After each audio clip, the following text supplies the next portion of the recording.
Good afternoon. सो पहले मैंने सोचा था कि ये लाइट वाला हिस्सा पा करें तो बेटर रहेगा, पर मैंने कहा चलो ट्राई करती हूँ। बेचारे पहले ही बहुत बिजी हैं। सो मैं कोशिश करती हूँ, अगर आप लोगों के सवाल हों या मैं ठीक से नहीं समझा पाई तो बता देना, फिर मैं पा को बोलूँगी, वो सैटरडे को क्वेश्चन आंसर ले ले ले लेंगे या दोबारा समझा देंगे। सो लाइट, इस ब्रह्मांड दो चीज़ों से बना है, लव लाइट, लाइट लव। और लाइट कुओं के हिसाब से वो कहते हैं कि क्वांटम फिजिक्स के जो साइंटिस्ट हैं ना, जो वैज्ञानिक हैं, जो क्वांटम फिजिक्स पढ़ते हैं, सिखाते हैं यहाँ धरती पे, उनका कहना है कि ये जो भौतिक दुनिया है, ये दरअसल अलग अलग एनर्जी फील्ड्स की बनी है, ऊर्जा की बनी हुई है। और अलग अलग ये जो ऊर्जा है, इसकी अलग अलग कंपनता है, अलग अलग फ्रीक्वेंसीज हैं। मतलब कोई कम है, कोई ज्यादा है, मात्रा है। और ये जो ऊर्जा है, ये कोई भी ऊर्जा क्यों ना हो, आखिरकार वो जब उसको अम, खोल के देखते जाओगे, देखते जाओगे, देखते जाओगे, तो वो अंदर तक वो आखिरकार रोशनी की बनी है। और ये जो ब्रह्मांड को बनाने का, या रचेता का ब्रह्मांड बनाने का जो स्वाभाविक तरीका है या क्रिया है उसकी, अम, जब वो ये है कि जब उसने खुद को जानने की कोशिश की, तो उसने रोशनी को बुलाया, रोशनी को पुकारा, या रोशनी को मैनिफेस्ट किया, मतलब रोशनी को कहा कि प्रकट हो फोटॉन्स के रूप में। फोटॉन्स को हिंदी में भी फोटॉन्स ही कहते हैं। तो स्कूल में बायोलॉजी के क्लास में फोटॉन्स पढ़ाए जाते थे, पर अब फोटॉन्स आपके, वो जो मैंने circadian therapy, circadian circle, circadian therapy का वीडियो किया था ना, उसमें डॉक्टर ने बहुत साफ तरीके से समझाया है कि photons, neutrons, electrons, cells, mitochondria, ये वो ब्ला ब्ला, वो सब क्या होता है उसमें सब बताया है। तो अगर आप फोटॉन्स के बारे में ज्यादा गहराई से जानना चाहें तो आप वो देख सकते हैं। तो वो कहते हैं कि लोगोस ने, मतलब रचेता ने, लोगोस ने रोशनी को प्रकट होने के लिए कहा, फोटॉन्स के रूप में, इस तरह से प्रकट होने के लिए कहा ताकि वो रचेता की या लोगोस की प्रेम की कंपनता के साथ एक सा सम्मिलित हो सके, मतलब उन दोनों की कंपनता एक सी हो, ताकि वो दोनों एक होकर रचना कर सकें। I hope I said that right. The natural process of creation on the part of the logos, when it has chosen to know itself, calls forth light in the form of photons to match its thought of love. उसकी प्रेम की सोच की कंपनता से match करने के लिए. The physics of this process has been best described by the physics of Dewey-Larson's reciprocal theory. In Larson's core equation, what quantum physicists call vibration, he calls velocity. अब dewy Larsen जो है, वो एक वैज्ञानिक है, फिजिक्स सिखाता है या करता है। और उसके हिसाब से उसका कहना, हेडफोन काम नहीं कर रहा, तो उसके बिना कर रही हूं, तो पंखा बंद करना पड़ा। ड्यूई लार्सन का कहना है कि जो दूसरे वैज्ञानिक जिसको कंपनता कहते हैं, ड्यूई लार्सन उसको वेलोसिटी कहता है। अब वेलोसिटी क्या होती है? वेलोसिटी होती है स्पीड। मतलब वेलोसिटी होती है स्पीड नहीं, मतलब एक तरह से आप उसको स्पीड कह सकते हैं। मैं यहाँ पर फिर भी चेक कर लेती हूँ कि उसे हिंदी में क्या कहते हैं। वेलोसिटी को हिंदी में कहते हैं वेग, वही हो गया स्पीड एक तरह से। तो अम, वो उसको वेग कहता है। दोनों ही बातें जो हैं, वो वेलोसिटी कहो या वाइब्रेशन कहो, वो ये दर्शाती हैं कि हर चीज इस ब्रह्मांड में चल रही है, मूवमेंट कर रही है। और फोन। ओके, सो लार्सन की जो थियोरी है उसके अंदर पहले तो उसने बताया कि वेलोसिटी हो या वाइब्रेशन, बेसिकली ये चलती फिरती ऊर्जा है। और ये दोनों में से कुछ भी हो, उसे कोई भी नाम दे दो, ये बनी दो चीजों से है, दो तरीके से है। आ, इस ब्रह्मांड को बनाने के लिए, या रचेता, one of two ways to create all that there is, ये जो पूरे ब्रह्मांड में जो कुछ भी है वो सारी चीजें बनाने के लिए ये दो ही तरीकों से बनी है। दोनों तरीकों में, in Larson's reciprocal theory, velocity and vibration is made up in one of two ways to create all that there is. Both ways involve a slight necessary mismatch between space and time. The mismatching is necessary for the manifestation of this illusion.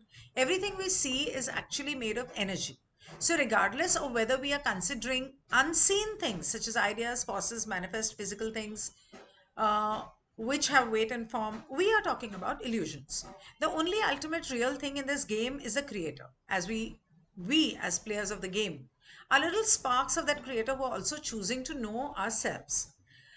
तो दो ही तरीके से बनी है, और ये दोनों ही तरीकों में एक हल्का फुल्का जगह और समय का मिसमैच है, हेर फेर है, हेर फेर बदल जिसको कहते हैं।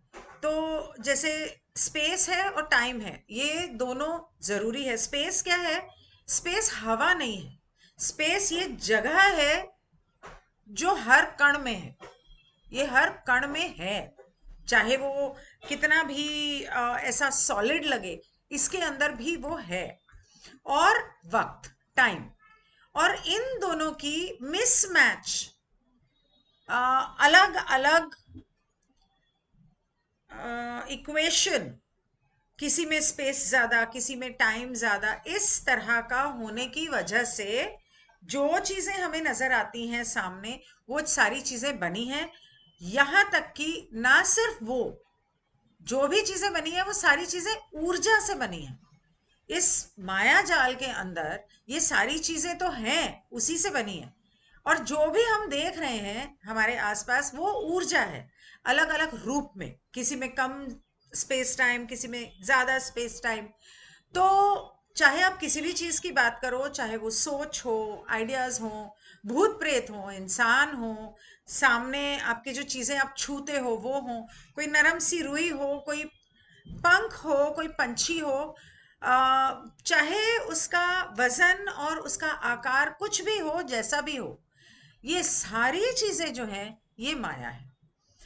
और ये सारी माया जाल के अंदर अगर कोई सत्य है, सच है, जो चीज सही में है इस पूरे खेल में, वो है रचेता। और हम जो सारे खिलाड़ी हैं वो रचेता की से निकली हुई चिंगारियां हैं, जो यहां आई हैं खुद को जानने के लिए, खुद को समझने के लिए। जो रचेता करना चाहता था, खुद को जानना चाहता था, तो उसने रोशनी को बुलाया और पैदा किया, और फोटॉन्स के रूप में। और हम उन्हीं फोटॉन्स और लाइट से बने हुए हैं, उसी चिंगारी से बने हुए हैं। तो दो तरीके से बनता है, बनती है ये सब चीजें, ये लार्सन ने कहा। तो पहला तरीका जो है, the first way the creator links space time creates a mismatch between space and time favouring time. That mismatch, called time space by the Confederation, creates the inner planes. Other terms for the inner planes are the metaphysical worlds, the spirit worlds, the various levels of the subconscious mind. That is the place from which the game board for the game of life is called by the seeker's free will decision to seek outside the societal box of the truth. बाप रे बाप, मैं कैसे समझाऊंगी? Okay, तो पहला तरीका जो है वो स्पेस और वक्त को, टाइम को इस तरह से मिसमैच करता है जहां पे टाइम जो है उसे ज्यादा प्रायोरिटी दी जाती है या ज्यादा महत्व दिया जाता है। और ये मिसमैच जो टाइम स्पेस का है, उसको हम टाइम स्पेस कहते हैं, जिसमें टाइम ऊपर है, तो उसे टाइम स्पेस कहते हैं। कॉन्फेडरेशन वाले ये जो है, इससे बनते हैं इनर प्लेन्स। इनर प्लेन्स मतलब भूत प्रेत, आत्माएं, मेटाफिजिकल वर्ल्ड, मतलब वो चीजें जो आपको नजर नहीं आती, सोच, आइडियाज, इंट्यूशन। मेडिटेशन में जो आपको सपने आते हैं, विजन्स आते हैं, रात को जो आपको सपने आते हैं, वो सारे मेटाफिजिकल कुछ चीजें जिनका जवाब नहीं है, जिन्हें आप छू नहीं सकते, या जो आपको नजर नहीं आती, मतलब ऐसे नजर नहीं आती कि सामने है, लेकिन वो है। और इसके अलावा आपके root of the mind, subconscious mind के अलग अलग लेवल, उसमें भी लेवल है। और that is the place from which the game board for the game of life is called by the, तो वो जो जगह है, वो जो मेटाफिजिकल जगह है, जैसे मेटाफिजिकल में एस्ट्रोलॉजी आती है, न्यूमरोलॉजी आती है, टैरो आता है, एनर्जी हीलिंग आती है, ये सारी चीजें मेटाफिजिकल में आती हैं। कोई भी एनर्जी हीलिंग टेक्निक्स हो, वो सारी इसमें आती हैं।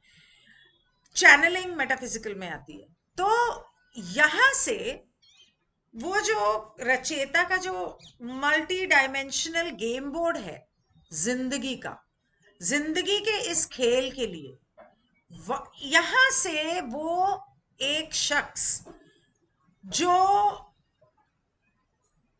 सत्य को जानना चाहता है, ये फैसला करता है कि इस समाज और इस माया जाल से परे मैं उस एक सत्य को जानना चाहता हूं, और उसकी खोज में निकला हूं।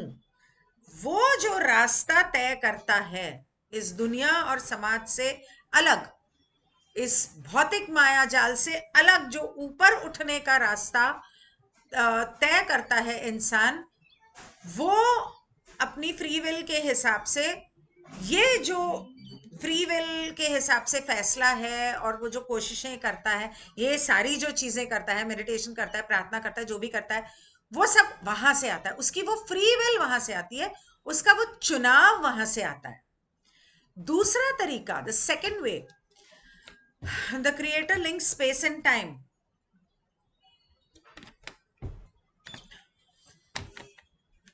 Creates a mismatch between space and time, favoring space. तो इन दोनों में स्पेस को ज्यादा महत्वता दी जाती है, प्रायोरिटी दी जाती है, और ये मिसपैच जो है, इसको कॉन्फेडरेशन स्पेस टाइम बोलती है। इस स्पेस टाइम में, इस मिसमैच में क्रिएट्स द फिजिकल वर्ल्ड, ये पैदा करता है हमारी भौतिक जिंदगी, और हमारे जागृत अवस्था में जो जिंदगी हम जीते हैं उसको। फाइनली मुझे टाइम स्पेस और स्पेस टाइम का मतलब समझ में आया। Oh my God, living the law of one से पहले पढ़नी चाहिए थी। खैर, तो this mismatch creates a physical world of a conscious experience. We have been playing the game of that life, that little life within the parameters of that flat game board all of our lives. If we are attractive, wealthy, well-mated, well-educated, and have a good job, or otherwise are seen to be successful as what we do, we are winning. Yeah. तो ये सारी चीजें अब मुझे इतनी फजूल लगने लगी है ना, कितने बेवकूफ हैं हम थे कि इन चीजों के हेर फेर में पड़े हुए थे। और आज मैं सोचती हूँ, जब मैं कुछ दूसरे लोगों को देखती हूँ ना, जो इस माया जाल के जाल में अभी भी फंसे हुए हैं, कि खैर, तो मैंने एक ग्रुप में कुछ ऐसा लिख दिया था। वहां पे वो लोग मना रहे थे ये डे वो डे, मैंने कहा तुम लोग सब कबाल के गुलाम और सोई हुई भेड़ बकरियां हो। तो ये मिसमैच जो है, जिससे हमारी ये भौतिक जिंदगी का, हमारी ये जागृत अवस्था के अनुभव हम करते हैं, ये उस फ्लैट गेम बोर्ड की जिंदगी जो हम आज तक जीते आए हैं, जिसके अंदर ये छोटी सी भौतिक जिंदगी, जो ये जन्म हमने लिया है 60 70 80 साल का, जो हम जिंदगी जी रहे हैं, ये फ्लैट गेम बोर्ड जहां पे वो सब कुछ आता है कि वो कौन ज्यादा सुंदर है, मेरे कपड़े ज्यादा अच्छे हैं, मैं मेकअप अच्छा कर लूं, मेरी ज्वेलरी ज्यादा अच्छी है, मेरी गाड़ी ज्यादा बड़ी है, मेरा घर ज्यादा बड़ा है, मेरे पर्दे कितने सुंदर है, मैं साबुन महंगा वाला इस्तेमाल करती हूँ। या वो लोग जिनके पास बहुत पैसा है, जिनकी हस्बैंड या वाइफ जो भी है वो बड़े क्लासी और सुंदर और पढ़ा लिखा, बहुत ज्यादा पढ़ा लिखा, अरे क्या नौकरी करता है, और तरक्की कर ली जिंदगी में, इतना बड़ा एक्टर बन गया सलमान खान। इस तरह के लोग जिन्हें लगता है कि वो ये रेस जो है जीत रहे हैं, ये जिंदगी उस स्पेस टाइम की बनी हुई है। तो हमें कहां से ऑपरेट करना है? हमें टाइम स्पेस से ऑपरेट करना है।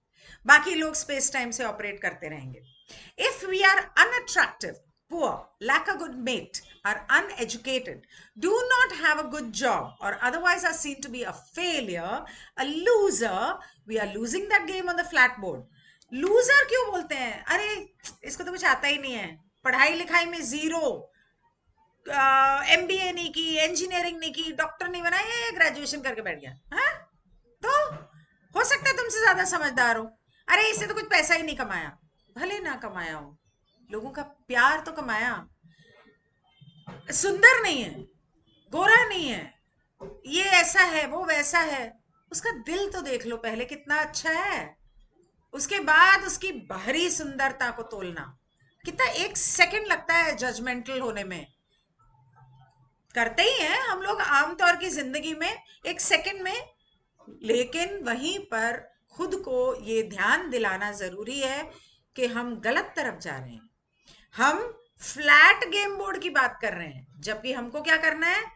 मल्टी लेवल गेम बोर्ड की बात करनी है, मल्टी डायमेंशनल गेम बोर्ड से सोचना है। when we choose instead when we choose instead to play the game, we make life more interesting. We use the flat game board in order to collect material for the game. Then we make our move on the game board, which is found within the inner world of thought and choice. When that is done, we can move back into our regular life and create moves on the flat board, which are informed with the wisdom we have gleaned from playing the game. तो जब हम instead to play the game, we make life more, जब हम उस game को खेलना शुरू करते हैं और हम फैसला करते हैं कि चलो गेम खेलते हैं, तब हम अपनी जिंदगी को मजेदार बनाते हैं। लेकिन करते क्या है कि हम वो फ्लैट वाला बोर्ड यूज करते हैं, जैसे चेस खेल ली, लूडो खेल लिया, इस तरह के पुट्ठे वाले फ्लैट गेम बोर्ड हम वो यूज करते हैं। उसके ऊपर हम दुनिया भर की चीजें इकट्ठी कर लेते हैं, घर, गाड़ी, बंगला, पैसा, सोना, ब्ला ब्ला ब्ला ब्ला। यूजलेस लगने लगा है मुझे सब। तो काहे को इतना पैसा बर्बाद किया जिंदगी में? तो जब हम वो करने लगते हैं,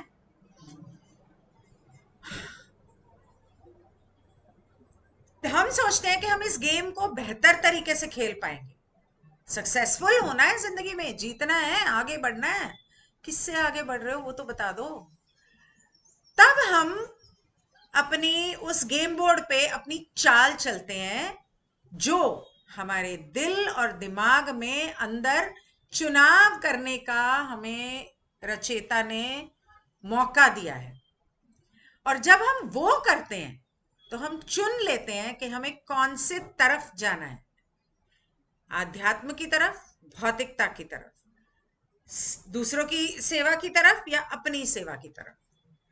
और तब हम अपनी इस रोजमर्रा की जिंदगी में वापस आते हैं और अपनी उस भौतिक जिंदगी में फिर हम अपनी चाल चलते हैं कि अब हमने अपनी आध्यात्मिक या मल्टी डायमेंशनल गेम बोर्ड पे जो हमने सीखा वहां पे चाल चल के अब उसे यहां पर कैसे इस्तेमाल करना है। कि हम मेडिटेशन में गए, मेडिटेशन में हमने सीखा या हमने समझा, अरे ये ऐसा है वैसा है, ये होने वाला है, और मुझे ये करना चाहिए, और फोर्थ डायमेंशन में कितना सुंदर है फिफ्थ डायमेंशन, तो मैं तीसरी डायमेंशन में क्या कर रही हूँ? तो अगर मुझे फिफ्थ डायमेंशन में जाना है तो उसके लिए मुझे अपने तीसरे डायमेंशन में यहाँ पर अपने इस फ्लैट गेम बोर्ड पे सही चाल चलनी पड़ेगी, सर्विस टू अदर्स करना पड़ेगा, प्रेम करना पड़ेगा, प्रेम से जीना पड़ेगा, और लोगों की फ्री विल को इन्फ्रिंज नहीं करना चाहिए मुझे। तब हम जो वहां पर सीख कर आए हैं, आध्यात्मिक, मेटाफिजिकल, या किसी भी तरीके से जो उस मल्टी डायमेंशनल गेम बोर्ड से जो आप सीख के आते हो, चाहे वो सेल्फ हेल्प बुक्स क्यों ना हो, कि आपने किताबें पढ़ के ही सीख लिया, तो क्या हो सकता है उसमें भी एक किताब में एक पंक्ति भी अगर आपने सीख ली और जान ली कि ये मेरी जिंदगी बदल सकती है, तो अगर उसे भी आपने अपनी जिंदगी में उतार लिया तो भी बहुत बड़ी बात है। तो वहां से हम सीख के जब आते हैं, तब हम अपनी इस भौतिक जिंदगी पे तब सीखते हैं कि असली चाल क्या चलनी है जीतने के लिए। As seekers, we merge these two realities, the spiritual reality of the inner and eternal life of our soul consciousness, and the consensus reality of the outer and physical earth life, and our biocomputer mind's awareness. We can live in both worlds at once. We are intended to do so. तो जब हम सत्य की खोज में निकलते हैं, तो हम इन दो सच्चाइयों को, इन दो रियलिटीज को, ये दो दुनिया को एक करते हैं, और इसीलिए मेडिटेशन में ऐसे बैठते हैं। और हमारी जो आध्यात्मिक सत्य है हमारा, हमारे अंतर मन का, और एक हमारा बाहरी दुनिया का जो जागृत सत्य है, उन दोनों को हम, उन दोनों में संतुलन पैदा करते हैं, और उसके लिए हम इस्तेमाल करते हैं हमारा ये बायो कंप्यूटर, हमारा दिमाग। दिमाग मतलब वो दिमाग नहीं जो भेजा फ्राई करके ये लोग नान के साथ खाते हैं, मैं उस दिमाग की बात कर रही हूं कि मतलब दिमाग के अंदर अवेयरनेस, मतलब जानना, कॉन्टेम्पलेट करना, अपने एक एक शब्द और कर्म और क्रिया और इरादा और इच्छा को सोचना, विचारना, मैं जो करने जा रही हूं क्या वो सही है या नहीं है, क्या उससे सबका भला होगा, क्या उससे किसी को चोट तो नहीं पहुंचेगी, क्या इससे मेरी आध्यात्मिक उन्नति होगी, क्या इससे तुम्हारे 51% हो या 49% हो, हर एक का अपने 49% पे हक है, तो तुम्हारा 51% है या 49% है, इन दोनों का संतुलन बनाते हुए इस भौतिक दुनिया और अपनी मेडिटेशन और आध्यात्मिक दुनिया का संतुलन बनाते हुए आपको जीना है। और आप ये दोनों जिंदगी का संतुलन बनाते हुए इस जिंदगी को जी सकते हैं, बल्कि सच तो यही है कि रचेता यही चाहता है, वो यही चाहता था कि हम ऐसा करें। मैं आपको बताती हूं, एक खत्म हो गया है, इसके बारे में आगे नेक्स्ट टॉपिक है इस गेम बोर्ड के ऊपर, ये मायाजा, तो उसके बारे में मैं अगले वीडियो में बात करूंगी। मैं एक्चुअली ये वीडियो में 3 बार रिकॉर्ड कर चुकी हूँ, ये तीसरी बारी है। कुछ ना कुछ हो रहा था, तो ये जब कहते हैं कि अवेयरनेस के हिसाब से जीना है, पिछले 2 महीने से मैं बीमार थी, मैं अंदर से बहुत डरी हुई थी, मैं ये भी समझ रही थी कि मेरे अंदर ये सोच, मेरे दिमाग में ये सोच, मेरे दिल में ये सोच, कोई काली शक्तियां, या शक्ति नहीं बोलूंगी, काली जादुएं, जादू या क्या, यू नो, नॉट जादू, I would say some dark forces और सम डार्क एंटिटीज, काली इकाइयां शायद मेरे मन में डाल रही थी, क्योंकि माइंड प्रोग्राम तो करते हैं ये लोग, साइकोट्रोपिक साइकोट्रोनिक वेपन्स यूज करते हैं। तो मैं हर पल में मेरे दिमाग में आ रहा था कि गिन्नी तेरे जिंदगी के दिन कट गए, हो गया, अपना टिकट काटने का टाइम आ गया। और बहुत सारी बातें थी जो मेरे दिमाग में आ रही थी, और उसकी वजह से मैंने डॉक्टर सुजन से बात करके 2-3 जो लास्ट वीडियोस, 2 वीडियोस बनाए थे, और अभी एक बाकी है वो किया। कल मैंने ब्लड टेस्ट किया, कल किया या परसों किया, और ब्लड टेस्ट जो था उसके अंदर बहुत सारी चीजें ऊपर नीचे थी। अब मैंने सोचा मैं 1 महीने से दवाई कर रही हूँ, अब तक तो मैं ठीक हो मतलब मुझे फील हो रहा है कि मैं ठीक हो गई हूँ, लेकिन दर्द होने लग गया था दोबारा। यहाँ जो एक्सपेडिशन में हो रहा था दर्द तो अब भी है। तो मैं टूट गई, डर गई, रो पड़ी, पा को फोन किया और मैंने कहा मेरा तो ठीक है, मुझे अपनी नहीं पड़ी, मेरा जो बेटा है वो भले मेरे साथ नहीं रहता, लेकिन उसे कभी भी जरूरत हो तो चिता से भी उठ के चली जाऊं मैं, तो उसको जब तक वो जिंदा है, ये मेरा भगवान के साथ कॉन्ट्रैक्ट है, वो अगर किसी दिन उसको कुछ हो गया तो मुझे अगले पल उठा ले, अगले दिन उठा ले, चलेगा। जब तक वो जिंदा है मैं स्वस्थ जीऊंगी, ये मैंने इसके साथ कॉन्ट्रैक्ट बनाया था, इच्छा जाहिर की थी। तो मुझे वो डर, और 2 महीने में पहली बार मैं डर गई थी। फिर मैंने रात को, और मेरे हर बार दिमाग में ये आ रहा है गिन्नी तुझे ये हो गया, और मैं कह रही हूँ कट कैंसिल डिलीट, कुछ नहीं हुआ, मैं बिल्कुल ठीक हूँ, ऑल इज वेल। गिन्नी तुझे ये हो गया, कुछ नहीं हुआ है, I am perfectly fine, I am healthy, I am on top of the world, I am happy, I am in perfect health. And 1 महीने से मैं ये दिन में 50 बार कर रही थी। कल खास करके बहुत ज्यादा डर, और मेरे दिमाग में साथ साथ एक तरफ वो डर आ रहा है और दूसरी तरफ मेरे दिमाग में आ रहा है कि ये ना लहसुन प्याज खेल खेल रहा है मेरे दिमाग के साथ, वो चाहता है कि मैं डरूं, उसका सबसे बड़ा हथियार है, तो मैं क्यों उसे जीतने दूं? डॉक्टर को जो कहना है कहने दो, इससे बड़ा तो कोई डॉक्टर नहीं है ना। तो मैंने रात को बैठ के रात को प्रेयर भी की कि अपनी मास्टर हीलर रेस को भेज दे, मुझे ठीक कर दे। रात को 1.5 घंटा मैं वो जो टेलीग्राम पे म्यूजिक फॉर मेडिटेशन वाला ग्रुप है उसमें मैंने कुछ मेडिटेशंस डाले 10-10 मिनट के, वो सारे किए बैठ के, 2 बार किए। तो तकरीबन 1.5 घंटा मैं मेडिटेशन करती रही, और वो इतना अच्छा मेडिटेशन है वो। अगर आप टेलीग्राम पे हो और म्यूजिक फॉर मेडिटेशन वाले ग्रुप में हो तो कल रात को जो मैंने 7-8 डाले हैं वो जरूर करना अगर आप चाहो। वो है आपके ईगो और इस भौतिक जिंदगी में, इस जाल में जो हमने अपनी धारणाओं का जो एक जाल बुना हुआ है। देखो बीमारी हर ठीक होती है, चाहे वो कैंसर हो चाहे वो कुछ भी हो, ये ठीक करता है, काढ़ा ठीक करता है, आयुर्वेदिक दवाइयां ठीक करती हैं, लेकिन हेलो, लेकिन हमारे दिमाग में क्या भरा हुआ है इतने सालों से, हो ये तो बहुत बड़ी गंदी बीमारी है, हो ये तो कोई जिंदा रह ही नहीं सकता, हो ये तो मर जाओगे, हो ये हो जाएगा, हो वो हो जाएगा, दिमाग में धारणाएं भरी हुई हैं। तब ये वाले मेडिटेशन में क्या हुआ, वो एक एक तरह से प्याज के परतों की तरह एक एक करके आपके ईगो सेल्फ को उसे खोलता है और उसे दूर करता है और आपको समझाता है कि किसी भी चीज से डरने की जरूरत नहीं है।